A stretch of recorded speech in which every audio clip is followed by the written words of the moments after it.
Hi viewers, మనం వచ్చేసి 6వ తరగతి సింధులోయ నాగరికత సాంఘిక శాస్త్రం Tamil Nadu government Telugu medium history చూస్తూ ఉన్నాము. చరిత్ర సరైనటువంటి టర్మ్ 1లో 2వ పాఠము సరైనటువంటి సమాధానమును గుర్తించుము.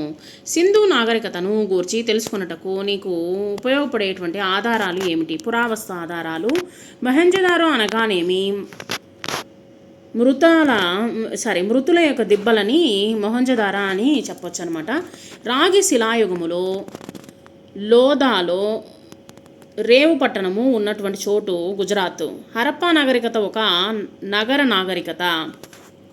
హరప్పాను పదమునకు సింధు భాషలో అర్థం ఏమిటి? పూడిపోయినటువంటి నగరము. సింధులోయ ప్రజలకు తెలియనటువంటి లోహం ఏంటి? ఇనుము. ఖాళీలను పూర్తి చేయండి. హరప్పా ప్రజల ముఖ్య దేవుడు పశుపతి లేదా మహాదేవుడు అని పిలిచేవారు. సింధులోయ నాగరికత త్రవ్వకములు జరిగినటువంటి సంవత్సరము 1921. గొప్ప స్నానవాటిక గల ప్రాంతము మొహంజదారో. సింధులోయ ప్రజలు ఉపయోగించినటువంటి లిపి బొమ్మల లిపి లేదా చిత్రలిపి. జతపరచండి.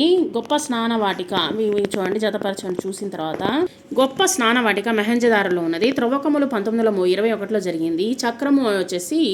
చక్రంలో నుంచి మట్టి కుండలను తయారు చేసేవారు. టెర్రకోట అంటే కాల్చిన మట్టిని టెర్రకోట అని పిలిచేవారు. పంజాబ్ రావి. క్రింది ప్రశ్నలకు సమాధానాలు జవాబులు ఇవ్వము. హరప్పా ప్రజలు వృత్తులు ఏవి? వ్యవసాయము మరియు పశుపోషణ ముఖ్య వృత్తులు. మట్టి కుండల తయారీ మరియు చేతి వృత్తులు చేసేవారు. అంతర్గత విదేశీ వర్తక వ్యాపారాలు నిర్వహించేవారు. గొప్ప స్నానవాటికను గురించి వ్రాయము. ఇది మొహంజదారో నగరంలో వచ్చేసి బలపడింది.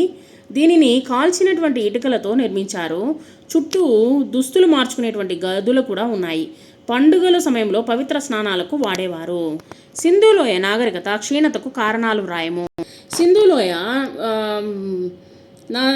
క్షీణతకు కారణాలు: సింధు నదికి తీవ్రమైనటువంటి వరదలు రావడము, నదులు తమ ప్రవాహం మార్గాన్ని మార్చుకోవడము, భూకంపాలు సంభవించడం వల్ల క్షీణించింది, విదేశీయులు దండయాత్రలు జరగడం వల్ల క్షీణించింది. సింధులోయ నాగరికత లిపిని గురించి వ్రాయము.